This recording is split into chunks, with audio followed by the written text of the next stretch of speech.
everyone, it's Katrina. Number 10. The Soviet Moon Base. Zvezda is the name of a Russian moon base that was supposed to be built in the 1970s. Some say the Russians achieved their mission and have a base on the moon right now. Although such claims are largely discarded because you would be able to see it with a telescope. But Russia did get extremely close to attempting to build the lunar base. In the 1960s, the space race between the US and the Soviet Union was as hot as it ever was. There was so much interest in the moon, most people believed there would be lunar bases and human colonization before the 21st century. In Russia, space exploration visionary Konstantin Tsiolkovsky insisted the moon could be used as a source of raw materials. Plans were then made for a base to be built there as a stepping stone for further planetary exploration. The Russians also believed they could start mining materials on the moon that would help boost the economy. The proposed plan involved a crewed base that would have officially been called DLB Lunar Base. It was a real project researched between 1962 and 1974. However, the project was supposedly cancelled when it became clear just how difficult such an undertaking would be. The Soviet Union dropped their plans, and no moon base was ever built, at least that we know about. And now for number 9. But first, I wanted to give a big shout out to Navanjana and Leon Raza. Thanks so much for watching and supporting Origins Explained. If you are new here, be sure to subscribe and join the family. Number 9. Nazi volcano tunnels. Tunnels dug out by the Nazis inside an ancient volcano nearly a century ago could apparently be hiding top-secret documents. This is according to a group of historical researchers from Poland. Their group is called the Association of Lovers of Upper Lusatia, and they say the tunnels are hiding secret information. There have been numerous attempts to explore the deep and dark passages which wind down into an inactive volcano, but many of these tunnels have proved inaccessible. It's at the bottom of the inaccessible passages that researchers say the documents are stashed. But just what are these documents? The collection is called the Krakow Gestapo Archive, supposedly written by an officer in the Third Reich named Kurt Heinemeyer. He was arrested by the Allies in January of 1945 when he told his interrogators that the documents were destroyed. However, the group of researchers say that it's possible that some of them ended up hidden in the volcano. The tunnels themselves were the only ones dug inside a volcano by the Nazis. Nobody really knows what the tunnels were used for, but there is speculation that they were designed to hold valuable items. The issue is that too many of the tunnels are inaccessible, and the group is going to have to dig through hard basalt to reach them. It's also extremely dangerous. At the moment, the team is trying to gather the funds to see if they can locate the lost Gestapo documents. Do you think there could be something hiding in there? Let me know in the comments. Number 8. The Two-Headed Giant. According to an old Spanish legend, there was supposedly a giant living in the land of Patagonia in the 17th century. The giant was estimated to be 12 feet tall and was said to live in Argentina, near the tip of South America. The creature was called Cap d'Oie, and it apparently had 2 heads. The first mention of such a monstrosity comes from the year 1673. Spanish sailors allegedly captured a giant twice as tall as an ordinary man and with twice as many heads. Spanish sailors tied the giant to the main mast of their ship, but he managed to escape, so they killed him. Following the incident, the giant's body was taken back to Europe. It then became a sideshow attraction, and the two-headed freak's mummified corpse was shown off at carnivals. It was passed on from one ringleader to the next, and in 1914 it showed up at Weston's Burnbeck Pier in England. In 1959, the mummified remains of the giant found their way to Baltimore. The preserved skeleton of the giant is still around today, currently on display in a collection of oddities in Baltimore. A man named Robert Gerber is the current owner of Cap d'Oie's body. But how much of this story is true? Most experts believe that Patagonian giants are nothing but a fable dreamed up by Spanish sailors 400 years ago. But the Spanish weren't the only ones who came up with stories of giants. Portuguese sailor Ferdinand Magellan, along with his entire crew, claim to have witnessed giants between 12 and 15 feet tall along the coastline of South America in the 1520s.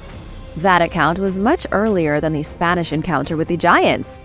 Explorers from other nations also reported meeting giants in Patagonia. Even if the two-headed mummy of Cap d'Oie is nothing but a taxidermy hoax, there still could have been a race of giants in Argentina and Chile long ago. What do you think? Let me know your thoughts in the comments. Number 7. The Ghost Ship. In 1931, the MV Joyita was launched in Los Angeles for the very first time. It was a 70-foot luxury yacht that was purchased by Hollywood director Roland West. He named the ship after his wife, whom he called Little Jewel in Spanish, hence La Joyita. For most of the 1930s, Roland and the subsequent owner of the boat sailed it around the west coast of the United States.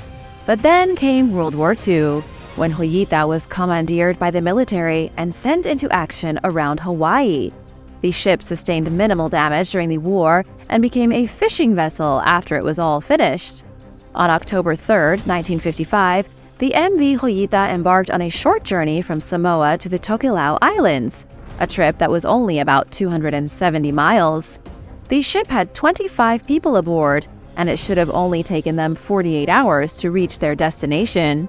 However, the alarm was raised when the vessel hadn't shown up 3 days later. But mysteriously, nobody received any distress calls.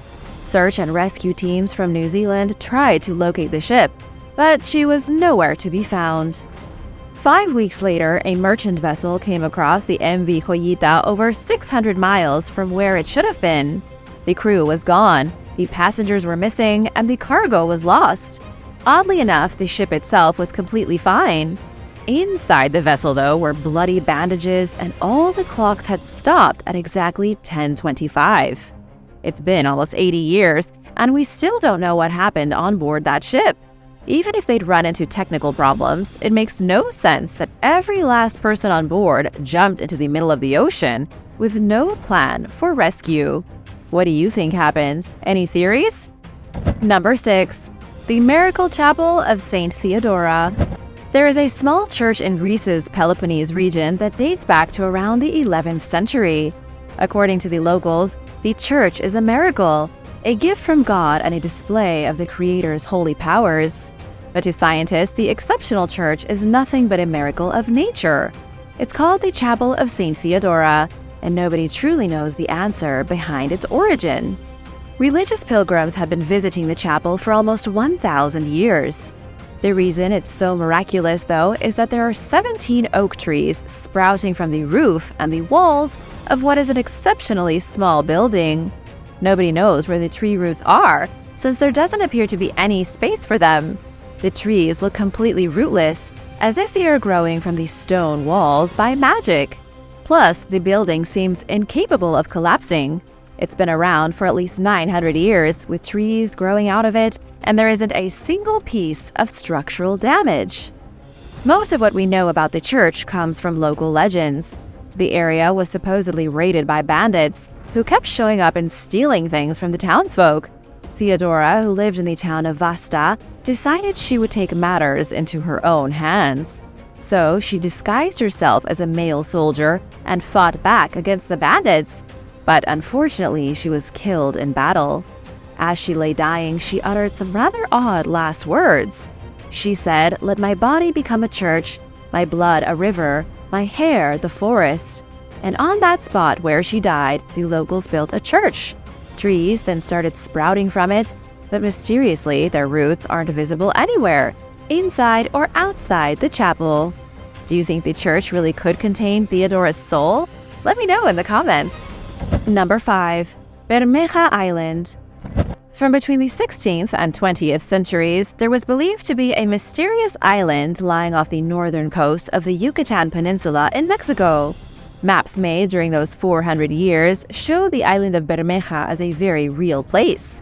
However, when an official survey was conducted in 1997, researchers saw there was no such island.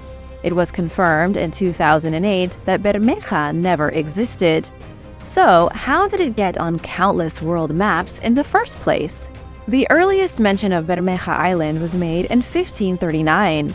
Alonso de Santa Cruz mentioned it in a list of islands as being near the coast of Spain.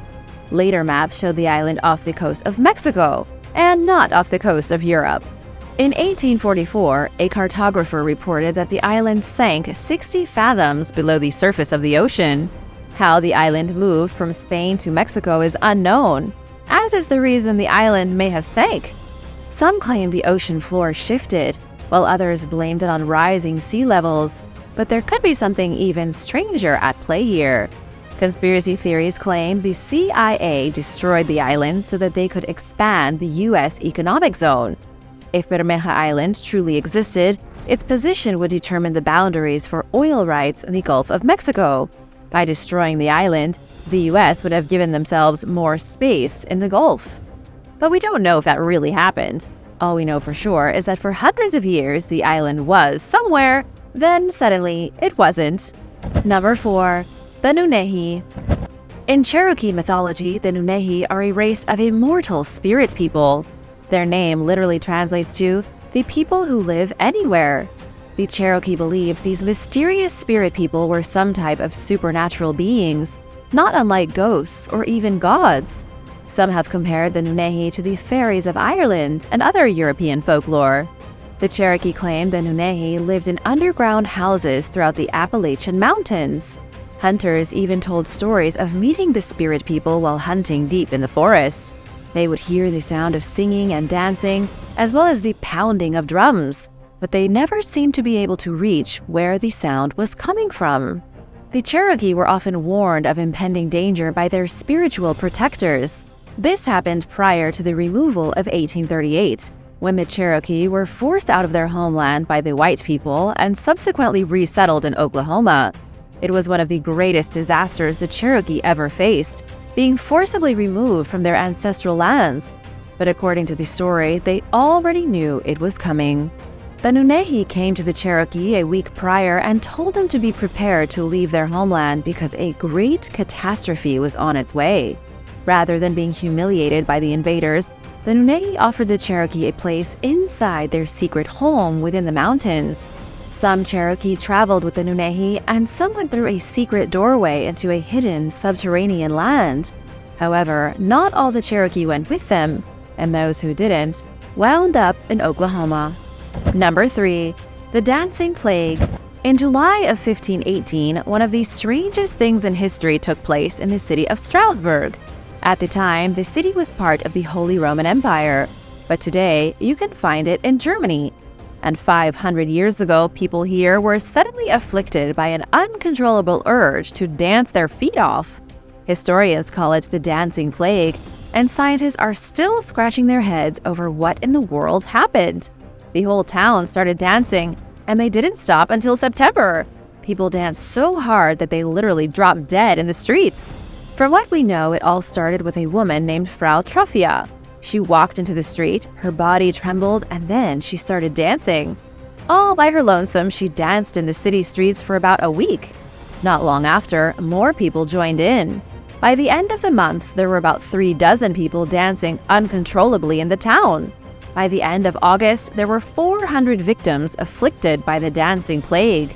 Local physicians blamed it on something they called hot blood. Thinking the blood of the town's residents had gotten so hot, they couldn't help but flail and move in a feverish frenzy. People danced so hard they collapsed from exhaustion or dropped dead from strokes.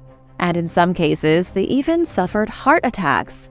But as quickly as it had started, the dancing stopped, and those that were infected with the dancing plague were whisked away to a shrine on top of a mountain where they could pray for absolution over their souls. It was like the whole town had somehow become possessed. We still don't know what happened even 500 years later.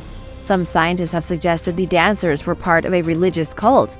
But besides that, the running theory is that they accidentally ate a toxic mold that made them hallucinate for 3 months. Number 2. The German submarine U-530. When World War II came to a conclusive end, German U-boat U-530 surrendered at a port in Buenos Aires, Argentina. The mystery is that the submarine took far too long to reach its destination. It should have surrendered in Europe, but it took its sweet time navigating to South America instead. It didn't arrive until July of 1945, almost 3 full months after the war was over.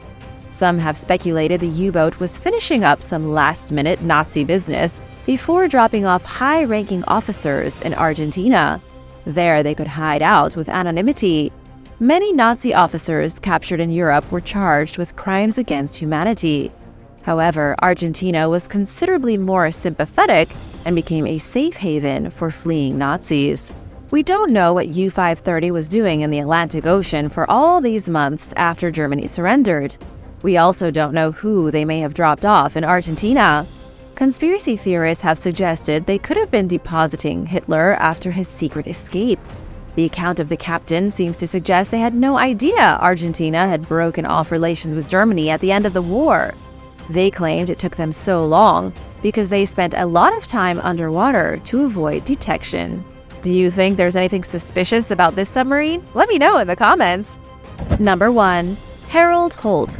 On December 17, 1967, Australian Prime Minister Harold Holt vanished and was never seen again.